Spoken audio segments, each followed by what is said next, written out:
How's it going, everyone? Roll On Gaming is back, and with it, some very exciting news. You already read it on all of the competitive areas that you need to read it on, but we're going to say it again because, well, we're excited. Joining me today is the one, the only, the single, to this point of this recording, single winning Poe Data Vault list in all the PQs, my brother Corwin. Corwin, I'm giving you a quiet round of applause so as not to mess with the mic, but congratulations on your planetary qualifier win. How are we feeling a day after the victory? Yes, thank you, thank you. It was a fun day. It was a long day, but it was a lot of fun. Some great matches, and got to play one of my favorite leaders for sure, all day long. So can't really complain about that, and certainly can't complain about the results. Very, very happy to take this one down. Yeah, and we're going to talk about your everything that went into this PQ in this episode. We're going to talk about your list. We're going to talk about why you decided to play Poe the Goat. We're going to talk about your matchups. We're going to talk about Poe's place in the meta. But really, we got to start with the leader itself because, again, we've now seen sort of the resurgence of pilot leaders a little bit. We had Vader Yellow, and that was really the only one that was making serious amounts of waves. But with the advent of things like Boba Data Vault, and now Kazuda getting into the mix, and now all of a sudden, here comes Poe Dameron. What made you decide that now was the time to play Poe into the current Star Wars Unlimited environment that we're in? Well, honestly, I've liked Poe from the start with this set, and almost took him to Galactics, and I talked myself out of it. Maybe I shouldn't have, in retrospect. But at least early on, there were some people that were kind of cheating space a little bit, and that was something that I think certain decks could potentially exploit really well. I think Poe is one of those decks for sure. And but I think Poe's resilience as a leader is mainly what draws me to him, because he can attach to multiple vehicles and sort of continue to use that ability throughout the game. I think that kind of sets him apart a little bit from some of the other pilots, and so in addition to him being one of my favorite Star Wars characters, I felt like he could potentially give me an edge in some of those situations where I really wanted to attack space, and I sort of built the list accordingly, and it ended up working out. Yeah, and Poe being able to have multiple attaches, multiple triggers, and also get a get a deploy in the ground arena is not something we've seen Yeah. from any other pilot. Did you feel like that flexibility to sort of just go between arenas and like move from ship to ship? Did you feel like that slowed you down at all throughout the day? Because you ran Poe almost like an aggro deck. Like how did the movement of Poe affect your need to sort of like churn out damage quickly? I mean, that's always been the criticism of pilots, right? Is that it's slow. For the most part, they give your opponent an opportunity to respond. And in some cases, that happened. You attach Poe to a ship and then it's an open fire, or it's a force throw, or it's a confiscate, or something else, right? And for the most part, like, those things are happening anyway, whether you're playing pilots or not. Like, force decks are trying to attack space with force throws and force lightnings. That's the truth of the set five meta. That's the reliable way to sort of, control space if you're not gonna run space yourself. And so the thing that Poe I think really excels at is, again, the fact that he can keep coming back. Confiscates, disabling fangs, bamboozles. That that buys you a turn, but then he's coming right back at you. And if you're trying to remove him from a ship on his flip turn, then to your earlier point, he just comes into the ground and still represents a significant threat. So it's the resilience factor for me that really makes him appealing. And because he deploys on 5, that still feels like a really aggressive sort of way to play the deck, is to exploit the ability as much as you can, especially on your flip turn where you can get an attack off and then potentially get a ground deploy too. Yeah, and 5 for a 4/6 on the ground is, we're looking at boss numbers, which has never been something that Nothing people to have. sneeze at. Yeah, exactly, exactly. So before we get into the list, the last question I have, just sort of overarching, is how worried were you going in about the fact that Poe attaching to a ship did not make it a leader unit? So you had all these cards that would normally not hit, something like a Vader on a ship, or a Boba on a ship. Now you can use those against your Poe. Like, did that bother you at all? It's always going to be a concern, but it also has its advantages. Not to get too ahead of the conversation, but there was a situation that came up. Um, in a game I played against a hard control deck where um, someone had entrenched the ship that my Poe was on, and then had followed up with a merciless contest. And it Mm-hmm. was like, okay, well, Poe, the ship that Poe is attached to, is not a leaner unit, so let me take this one out and then get to deploy my Poe to the ground. So that's a very corner case, but sometimes it can have its benefits. Other times, it does make it tough to sort of keep him on a ship. And as we'll see in a minute with my list, that's one of the reasons why I did not run eject, because I think it's a trap. I just don't think that I can get enough value out of that card, because it's not. I can't keep Poe on a ship consistently enough to really trigger it. That was my experience. And the times where I could keep him on a ship, I wanted to be able to bounce him around in space rather than let my opponents who are stronger on the ground just kind of finish him off there. And so that's just kind of where I landed with the build. Well, it's hard to critique your build when you didn't lose a match all day, going 5-0-2, and then running the gamut through the top cut. So let's take a look finally at the list, as you saw fit to present it. And here we have Poe Data Vault, um, and some stuff in here that I expected to see, but right off rip, BB-8 in Our Lord 2025. What's going on with BB-8 here? So let me tell you a little story about BB-8. Okay, BB-8 has been in and out of this deck, and obviously the thing that most people look at is, oh, paying 2 resources, readying a resistance unit. Like, there's upside there, right? You can ready your Poe leader, you can ready a Poe unit, a black one, and those are all very practical applications for BB-8. And certainly if you can get the ready off, which I think maybe I did once all day, it can be a powerful play. But what I really loved BB-8 for in this list was paying 1 cost to give a ship 2 health, and that it turned out to be very relevant. Again, not to spoil too much, but in the top cut, that 2 health against my Quinlan opponents, pinging my ships, very relevant. And so BB-8 definitely mattered and was one of the most important cards I could draw into a deck that was trying to ping Tarkin Town. That was really what I wanted to see him in there for. Right. So you're trying to hit that 5 health threshold, so that you're not Yep. just getting wiped out by the Tarkin Town play. Obviously makes a lot of sense there, and then the bonus of being able to potentially ready something, which I did see you use once or twice, which was great. And then also the double bonus that it happens to be the show's mascot. So there you go. BB-8 wins a PQ. Saw it here first. There's a lot of stuff in this list that's going to be very familiar to people, not just to people playing Poe decks, but to people playing red green aggro decks. Right? You've got the Cassians, you've got the blue leaders, you've got the A wings, you've got the Sabine's masterpiece, the Chewies, the Poe units. What in this list was your hardest include, or your hardest cut? We'll stick with main deck for now.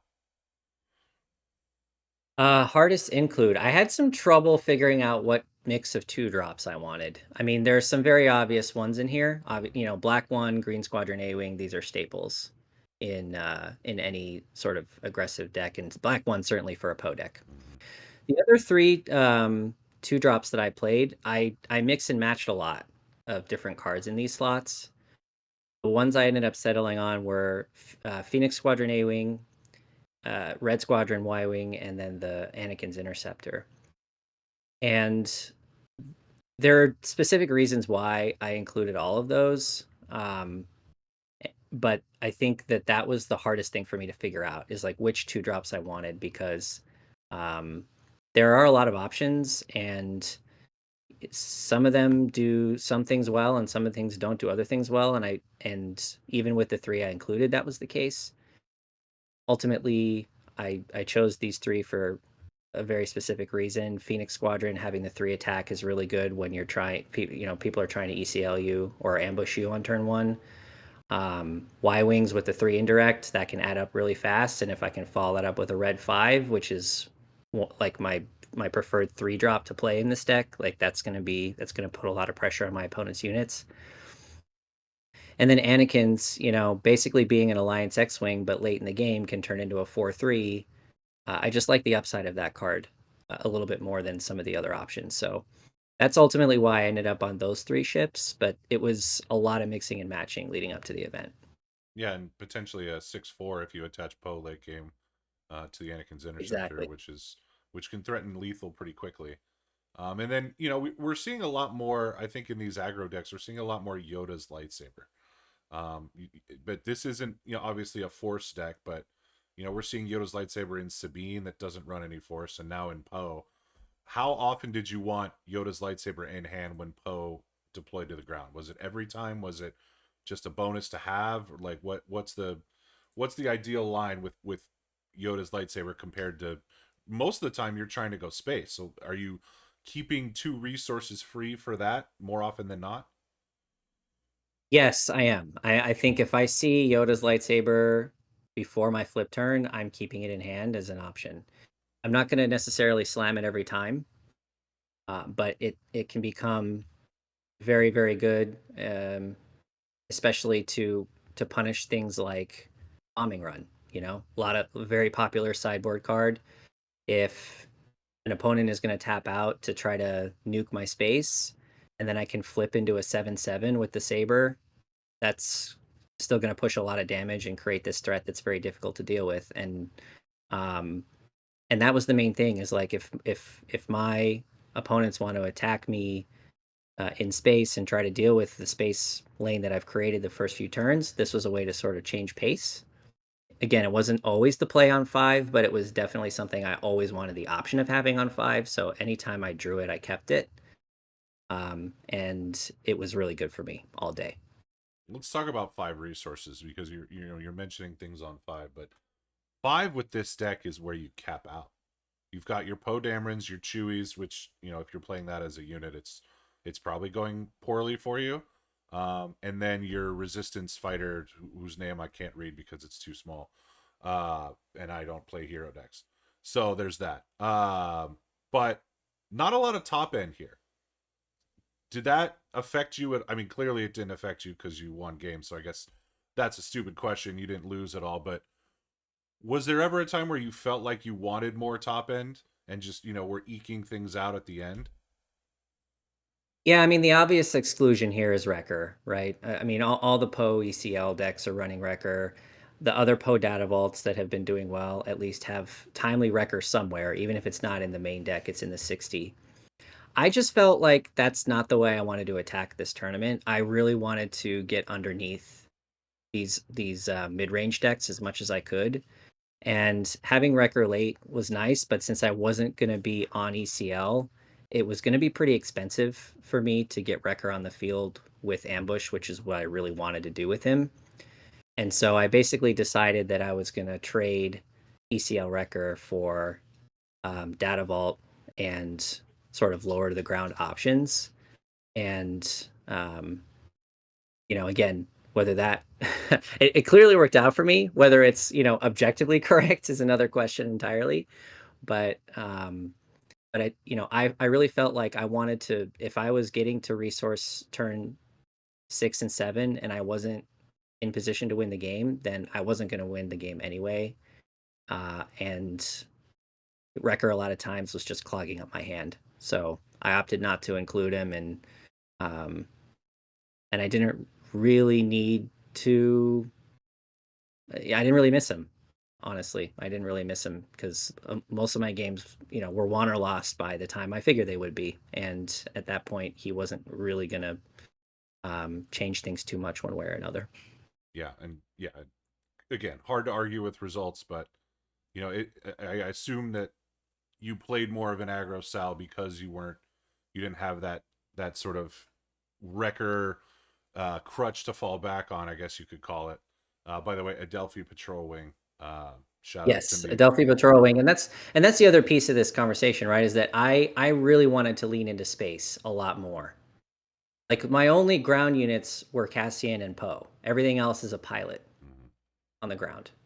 So I was really trying to attack space as much as I could because that's where I felt like I could exploit my matchups, and that was another reason why I wanted to limit how much ground exposure I had. Um, you know, Decks that are fighting on the ground are naturally going to fight on the ground better than me, so I don't want to give them that advantage. Let's talk about the sideboard for a second because I noticed the two copies of Radis and it got me excited. Talk to me about Radis. So Radis was not something I brought in nearly nearly enough, but that was because that's just kind of the way the matchups worked out. It When it does hit the field, though, it is a game-changing card, and that was very much the case in one of my matches that I played. Um, as because of the fact that it gets Sentinel guaranteed because you're controlling Poe as a leader, it can stop Boba Data Vaults and Kazudas and Gator Yellows in their tracks, and represent a very significant threat in space if they don't deal with it. And so I was definitely, again, was it going to be a main deck? Was it going to be a sideboard? Ultimately, because I'm trying to go lower to the ground, I put it in the 60 in the sideboard, and but it did come in, throughout the day, and when it hit the field, it did a lot of work. Last question before we move on to sort of the top eight. Get a view of your day. How often did you use Trench Run? I gotta know. I played it exactly 0 times, but Oh, but I was really glad I had it because I knew it was in there, and it um gave me potential outs where I otherwise wouldn't have any, and that was the reason why it was in there. If I was able to stick one of the larger pilots, a Poe or a Chewie on a fighter, or if I was able to get an Adelphi on board late, those are combinations that can absorb some damage from trench run should I decide to use it. And basically, it was in there as a finisher. I wanted to draw it at a very specific time and use it on a very specific ship, and those situations just never came up. But it's not to say I'm not glad I had it. It's also heroic, by the way, which matters for a cause mm, math. yeah. Poor cause math came in pretty clutch for you, as we'll discuss later on. But let's get to the top eight in the event that you ended up taking down. So we see three Quinlan Tarkin towns. I think the worst outcome of all of this, and obviously I say that tongue in cheek because it's incredible that you won this PQ.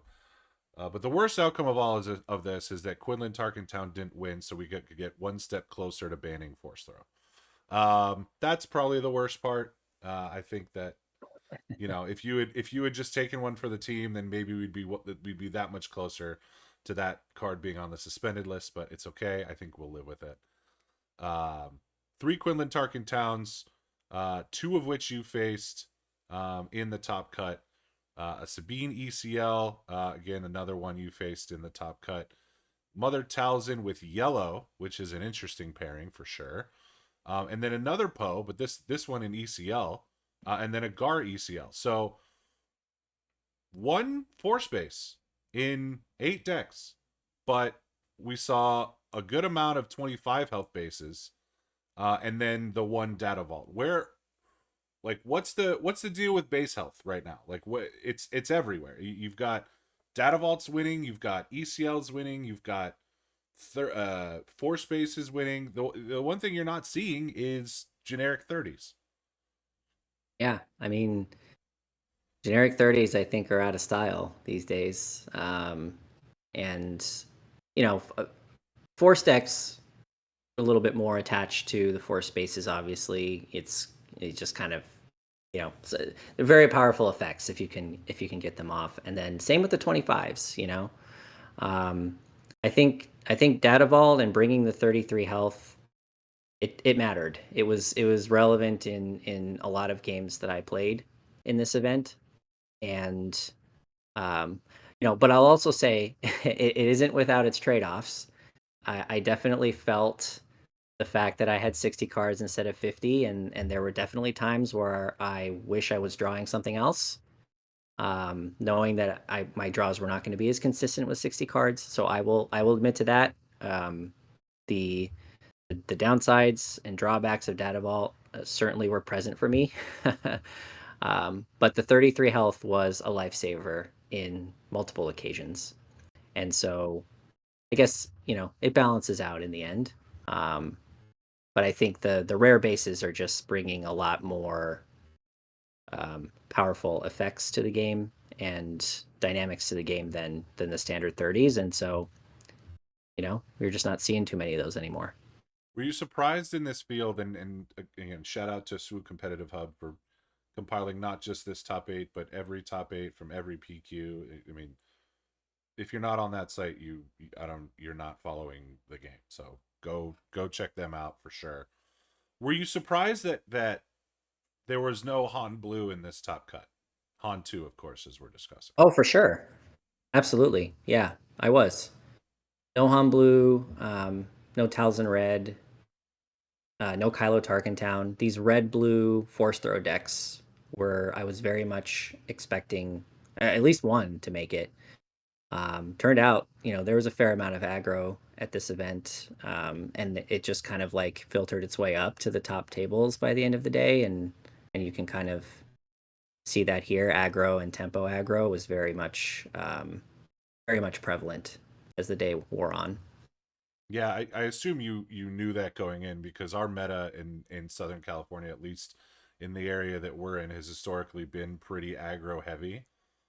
So it seems like you had your work cut out for you playing, not as fast of an aggro deck into some of these harder aggro matchups. So let's walk through your day, right? So you get to the event, you sit down, round one, take us through each round in whatever detail you see fit, and I'll jump in with questions if I have any. Because I didn't get to see anything but the top cut. I wasn't able to make this event, and I get word that you're going to make the top cut, that you're undefeated. I dropped what I was doing. I raced over there. I made it midway through the top eight, and I got to witness the coronation, which was really really awesome to see. So this will be the first time I'm hearing about your day. So walk me through it and let me live vicariously through you for a bit. Well, I was grateful to have you there at the end there, Kevin. Yeah, so first round, I sat across from a Previsla Blue 30 HP base. It was a hard control mill deck. Um, Game one was pretty much mine. I was able to kind of burst him down. Game two was long and grindy and very competitive, and he was able to control me enough to mill me out. I died to damage on base from having to draw too many cards. And so game three, we tried to speed along because game two took so much time that we were up against the clock. And we did end up going to time in that match. I was able to get him to 27 in the last round with a four of cause, and then had another four of cause on the top of my deck. Heading into what would be another round if we were playing it. My opponent, having seen that, conceded the game to me. So I ended up taking that one 2-1 and starting off with a very tough win there. It was that previous deck was pretty cool. I was kind of in admiration of it as I was playing against it, having not played against it before. It was very, very cool design. So So you in the last round, you played one for a cause. There was a for a cause on the top. The Yep. round that you wouldn't have gotten to play, Yep. you would have had the second for a cause. I would have had the second for a cause. And so my opponent was very gracious in deciding to concede the game with known information rather than taking the draw, Wow. which, I was prepared to do. So, not sure if he's listening, but definitely a shout out to him for the sportsmanship. Yeah, shout out to your opponent for sure, and already an asterisk on your victory. These are tough scenes. Yeah, Round honestly, I round one mean, asterisk. sometimes sometimes you need a little, you need some breaks to take an event like this down. So that was definitely the first one. Wow. Well, if your opponent does happen to see this in the Etherverse, one of your pre-releases is on me for being so gracious. So thanks for that. And by the grace of not just your stick to itiveness, but also a little bit of good sportsmanship. Here you are, 1-0. What's next? Next up was a Hantu Blue Force, and that was a match that I took 2-0. Um, I got Force Thrown. I think might have gotten bombing run the second game, but I was able to establish a good space presence early and get some pilots down. We didn't talk about four cost Poe pilot when we talked about my list, but that card was probably my MVP of the day, and not a card that's been played a lot outside of like Hantu greens, but um, but it was really doing a lot of work and helping me keep some ships alive. So I was able to put enough pressure to the point where when it looked like he was going to stabilize, my four causes kind of finished the job. So that one was a pretty easy 2-0 victory. After that, I played back-to-back Boba Data Vaults, which is a match. One of the matchups. Um, why I chose to bring Poe to this event. If I was just thinking about like what I was gonna face in this meta, Boba Data Vault having gained so much popularity, I actually feel like I'm very favored into that matchup Mm. because of my ability to control space and to you know put pressure um, on their ability to keep space units on the board while still pressuring my own guys. And then out of the sideboard, I'm bringing in open fires and Radis to sort of help me stabilize too. So I think I find that matchup to be pretty favorable. I get in trouble when they draw some of their early removal, like their own open fires. But I think for the most part, it's a matchup I was very comfortable with, and both of those matches went 2-0 in my favor. Um, it was just you know, it was pretty straightforward game plan, and definitely got the Poe with the Yoda Saber a couple of times, and because they don't have much to answer ground outside of OB, that was a very effective way to go. So took So those matches pretty convincingly. so when you talk about controlling space against Boba Fett, right? Is that just being aggressive attacking into their units, or is it, how are you managing that? Because Boba Data Vault's one of the most popular decks out there right now, and of course I'm Mhm. going to take a little bit of credit in your victory here, because our matchups, when I was testing Boba Data Vault before the PQ, didn't go as well in your favor. So I'm sure you took those lessons and applied them as you saw fit. But how what's your strategy of controlling space against the Boba Data Vault? Yeah, I mean, sometimes they make it a little bit easy on you, right? Because they'll start with something like a tie bomber, or one of my opponents is playing strike ship. Those cards don't hit back for anything. Yep. So, you drop a ship and you're able to just get free kills. Like, you black one pings a tie bomber and then blue leader finishes it off. And now you've got, two space units in round two.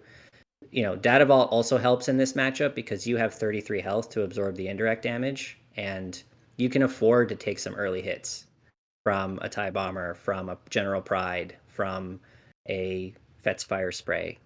Um, and if they're dropping Fet's fire spray on 4, you can attach Poe to a ship and trade, and you're feeling pretty good about that for one resource. So I just think that for me the key was to limit the amount of space units they got, to minimize the boba flip. And if boba flipped to the ground, you're probably in pretty good shape. So that's kind of how it played out for me. And then again, Radis coming in out of the sideboard would sort of clean things up if it got out of hand. Fair. Yeah. Well, take note, everybody. Boba Data Vault can be beat as long as you have 33 health and are as good a player as Corwin. That's not the only formula, but it's the one that I chose to go with. um, so that put me at 4-0, and then my round 5 was a Kazuta Red, 30 HP. First game was not particularly close because he had some trouble finding ships. He was drawing a lot of events in the first few rounds or first few turns of the game, and so the ships that he did stick, I was able to take care of. Um, and then game 2 again, the sideboard came to play. This was probably the biggest like Radis moment because he had a stolen AT hauler with a Han Solo pilot on it late in the game. And dropping the Radis on 7 just completely neutralized that play. And I was able to just do enough kind of chip damage with my other ships to get me there. So that was another 2-0 win for me. And that put me at 5-0, which meant I could intentionally draw the last 2 rounds and get into top cut. So, talk to me as someone who's never going to be in this position. Talk to me about the ID process Not because true. Not true. because what I would be worried about, and sort of as an outsider's perspective, and again, this probably betrays a little bit of my ignorance because, as I said, never going to happen. But I'd be worried about like a potential pair down to where you're, you know, offering IDs to people who need wins. Did like how like obviously you can't discuss the tournament results or any sort of strategy before you offer these IDs. So what was like walk me through that. I think the way the math worked out was by the time I got to 5-0, there were 4 of us in that position. And so if we all just drew twice to finish the event, and we'd all be in. That's how the math was supposed to work out. Yes, we would get passed because some people had to win to get in. Yep. So there would be some people that got to 6-1 and would pass us in terms of seeding. And that's exactly what happened. But it was more so a move to guarantee a top cut spot as opposed to potentially jeopardize that by playing out the games. And if you lose 2, then you're at risk of missing. Um, so all 4 of us up there made that call, and all 4 of us got into the top cut as a result. Excellent. So there were 4 5-0 and 2s that made it to the top cut. What did your final seeding end up being? I was number 6. 6. Okay. And so you played the 3 seed, which was Quinlan? Which was the ultimate 5th place finisher in the event on Quinlan Tarkentown.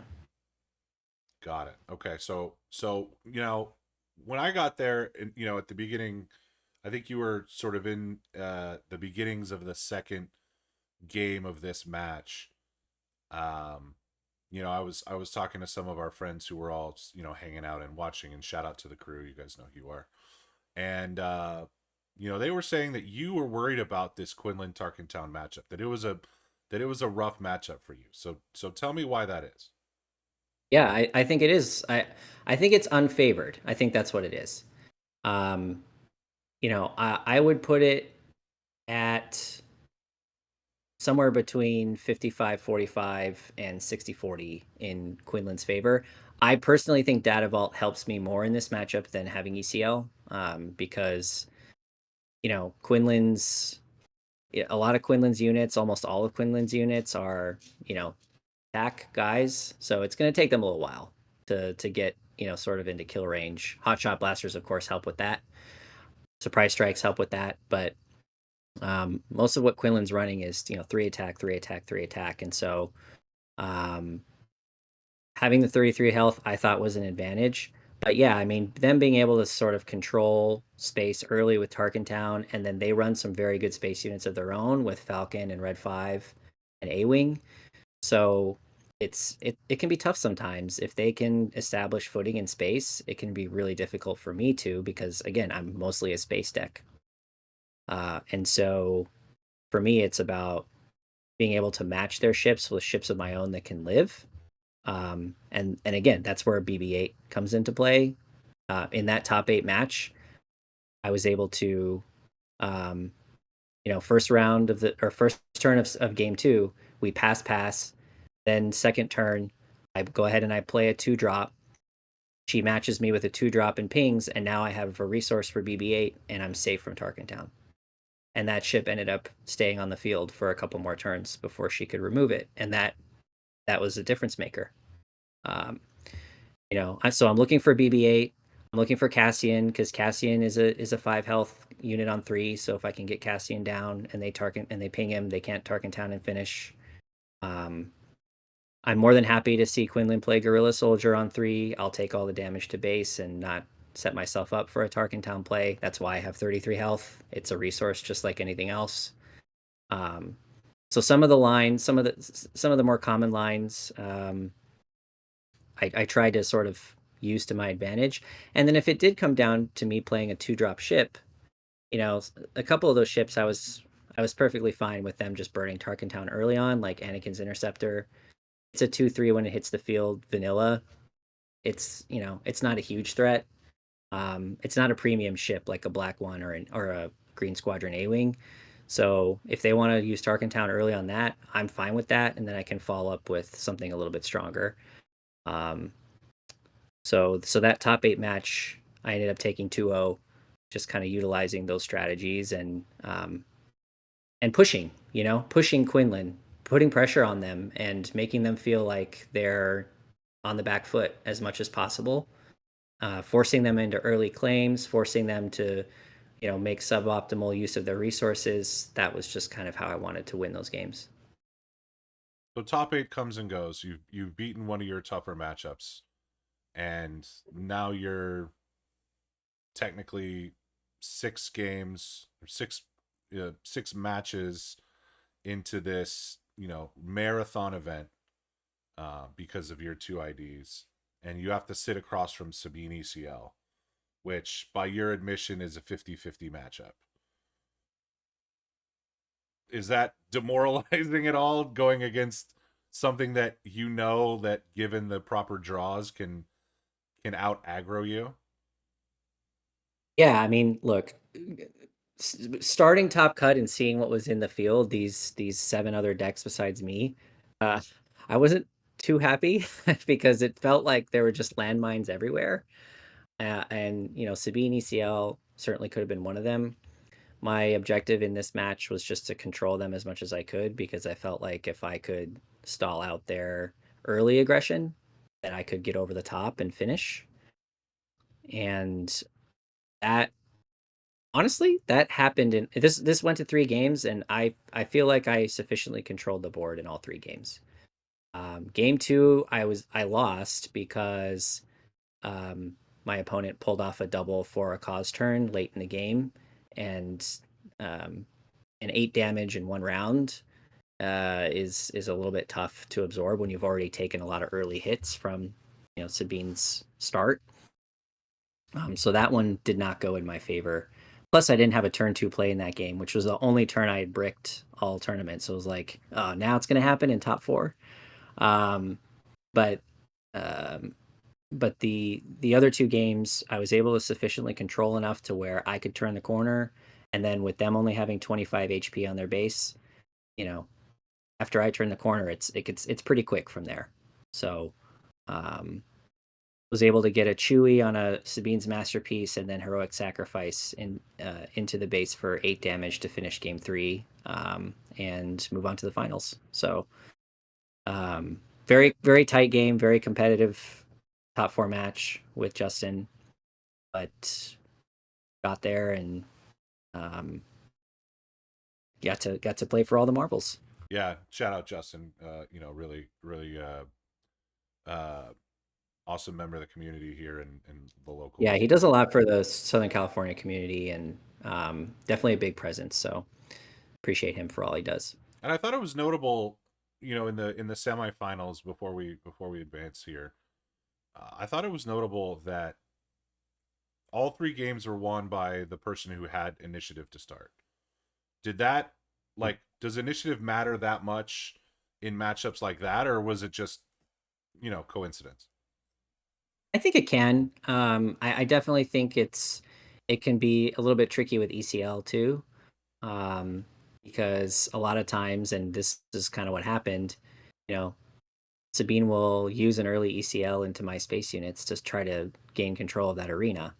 Um, so initiative becomes a little, and I think a little bit less important there because if you start, you're going to get ECL'd anyway. If you don't start, then they don't have to use ECL or they can follow up with ECL. So that's where the Phoenix Squadron A wings. Like I really wanted to find that card without with or without initiative against Sabine because being able to present 3 damage back to their space unit if they did want to ECL something in was important so that we'd at least trade. And I was fortunate enough to find that um, even in the game two that I lost. So sitting down for the finals, and you've got to go up against another Quinlan, piloted by Andrew, who's one of the stronger local players. Obviously, he's in the finals of a PQ, but we've watched him win lots of games here Yep. locally and also nationally. Um, why was this Quinlan Tarkentown different than the other one?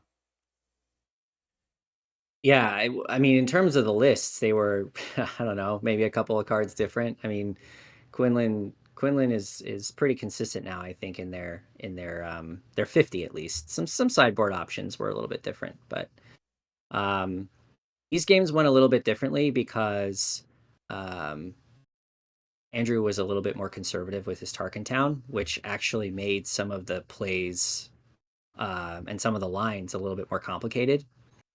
Particularly in game one, I found myself with Poe leader attached to a ship that had damage on it, and I was just kind of like awkwardly passing, waiting to see if it would get Tarkentown so as not to lose out on a flip. Um, and so it was stuff like that that kind of made this matchup different from the first one. Um, and game one was insane because he ended up getting me to 31 and I had him on 21 and I had a four of cause where I had to hit 4 for 4 to win the game and I managed to do that, which gave me game one. Otherwise, he wins next action. So that was kind of an insane finish to a very competitive first game. Second game, he thoroughly controlled me. And by like the 6 or 7 resource turn, he had 4 units on board. I had 0, so that was just an easy scoop. And then game three was like the complete opposite. Game three, I was just firing on all cylinders. Was able to get Poe onto a black one, um, pushing a lot of early damage, uh, withstanding a bombing run on 5, um, and then finishing it off with kind of a cheeky play where, again, because I had Poe on the black one for the first few turns of the game, I played a second black one to use the non-unique rule to my advantage, defeat the one that was damaged that had Poe on it, so I could flip him and do another 4, and that was what kind of sealed the deal. So that was a super competitive set. I've faced Andrew before. He's a very strong player and has really taken this Quinlan deck and done very well with it. He was the top seed in the cut, but I was able to maneuver my way through that match and finish it off. So it was it was a heck of a time getting there, but we did it and got Poe in the victory column. Pose on the board. Pose on the board. And now, consequently, you've got to start making plans for Worlds next year because by winning this planetary qualifier, you have accrued 100 points, and 100 points is what you need to get a Worlds invite to the main event. So, congratulations to you for doing that. Uh, how much of that?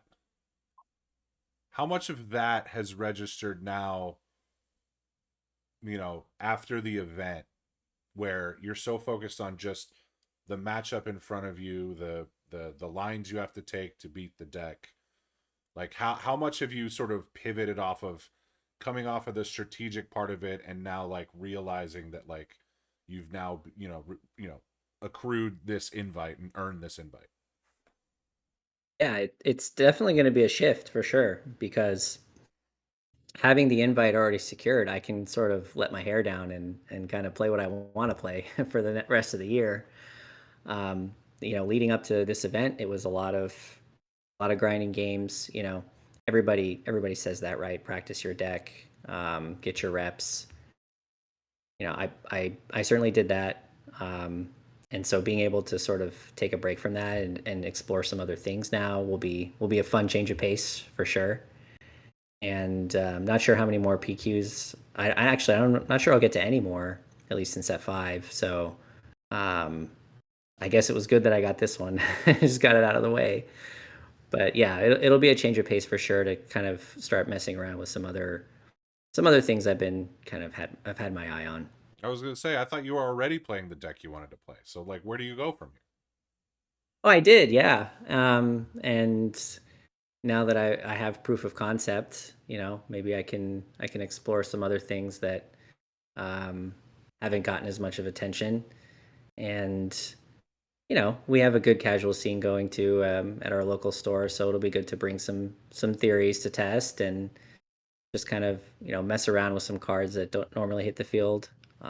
But still keeping an eye to what's happening competitively and how future versions of this deck, because I'm not going to completely put Poe away. Like I want to continue to see how he can react um, and adapt to the meta as it evolves. So I'll be keeping an eye to that as well. What you should do is you should take your deck and just like as is and take the deck box and put it up on the mantle next to your next to your championship card and just leave it up there as like in a like the ring of honor at a stadium, just like let it sit there for all time.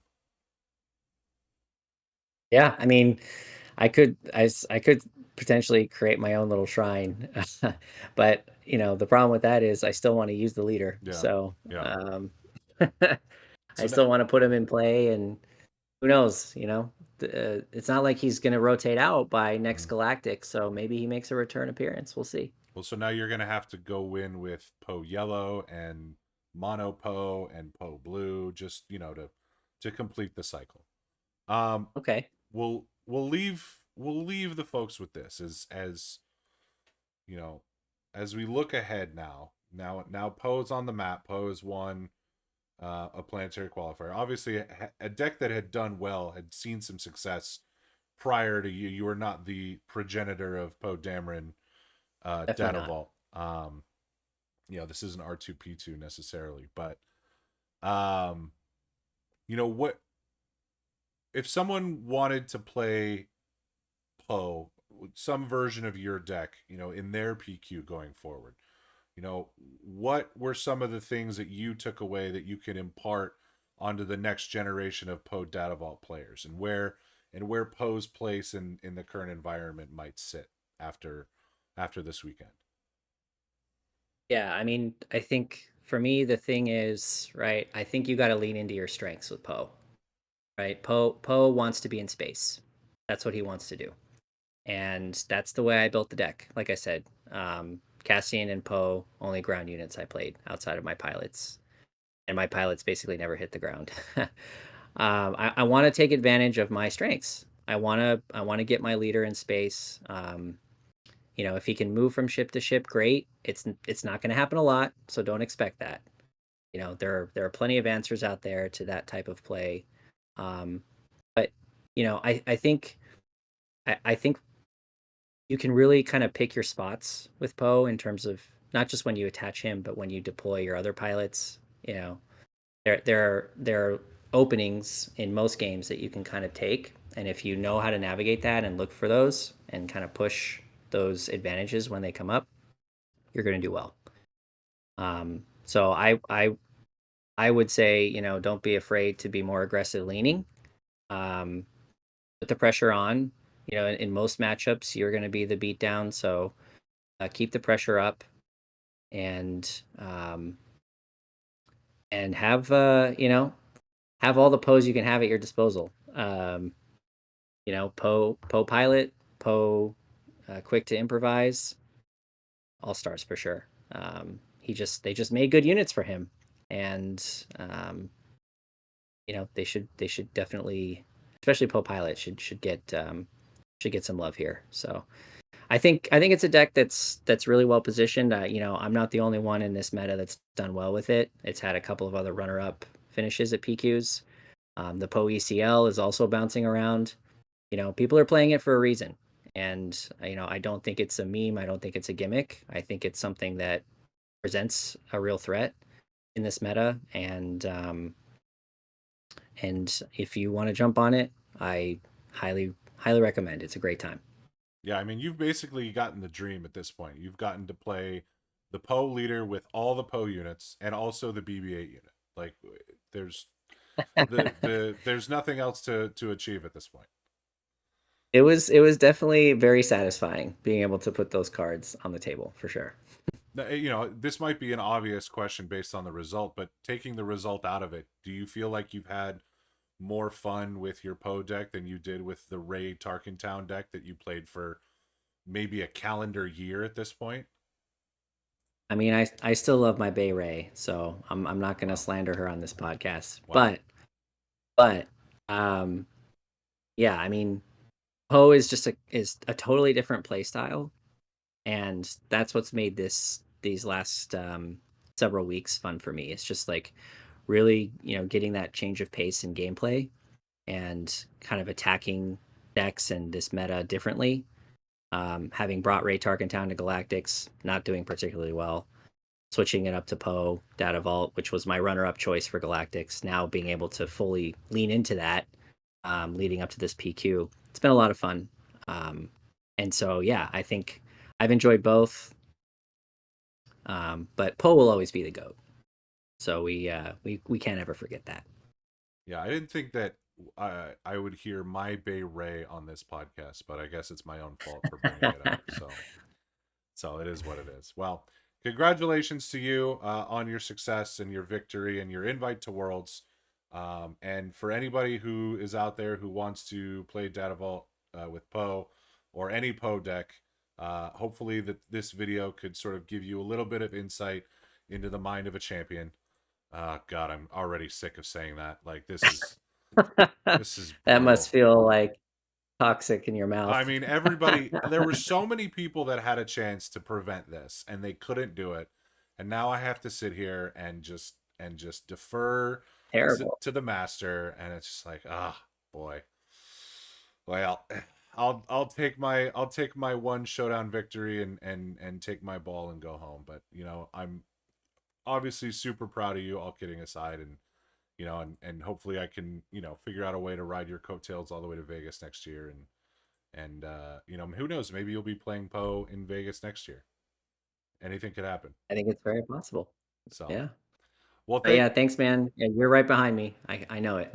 no, absolutely not. I played too many stupid decks to find myself in that position. But and honestly, like it, last thing I'll say, because we're getting a little heavy here, is the last thing I'll say is sitting and standing behind you during your matches and seeing your hand, and obviously not saying anything, but seeing your hand and watching the decisions you made.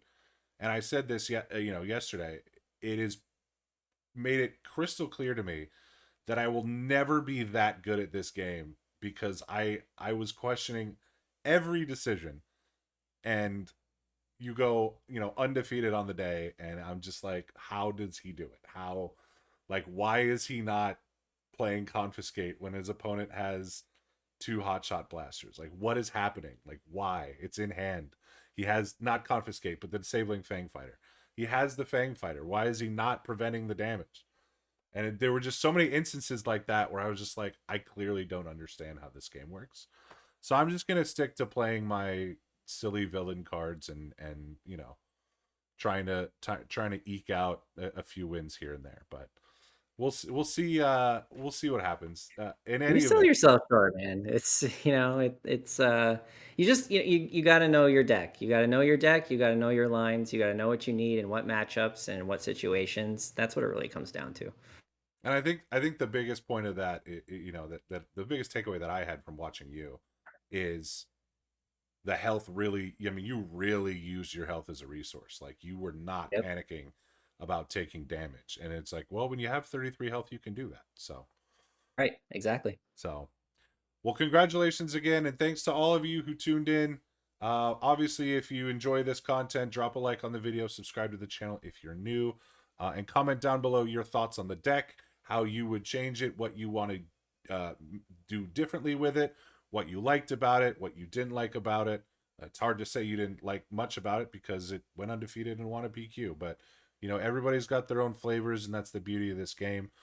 There's no one way to win a PQ, unless you're Poe Data Vault at this current time, because right now there's only one Poe Data Vault that has won a PQ, and that belongs to Corwin. So Corwin, congrats again. At least for this set. There might have been one in set 4, but at least for this set, it's the one Yes, and in only. the current uh, season of PQs. Yes, let's go back and fact check Let's make and sure we clarify. yeah, Yes. let's do the live fact check on whatever outlet you see fit. But thanks everybody for tuning in, and we'll we said our next video was going to be an analysis of some of the Secrets of Power cards.